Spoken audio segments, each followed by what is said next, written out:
যারা দুনিয়াতে হারাম গান শুনবেন না, বাজবেন না, মানে বেঁচে থাকবেন এগুলা থেকে, আল্লাহ রাব্বুল আলামিন জান্নাতের আঙ্গিনায় আপনাদেরকে জান্নাতে প্রবেশের আগ মুহূর্তে হয়তো বা সম্ভবত একত্র করবেন, এবং সেখানে সমস্ত হুর থাকবে, জান্নাতের অধিবাসীরা সবাই থাকবে।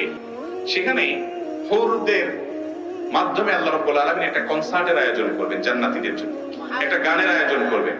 দুনিয়াতে যারা হারাম গান থেকে বাঁচাবে, আল্লাহ তাআলা তাদেরকে দুনিয়ার এই নেয়ামত, এই হারাম জিনিস ছাড়ার কারণে আখিরাতে আসলটা ভোগ করাবেন ইনশাআল্লাহ। দুনিয়ার যত ভোগ আছে ভাই, এগুলো সবগুলো হলো স্যাম্পল, নকল। আসলটার, এটার আসল কপি আছে জান্নাতে।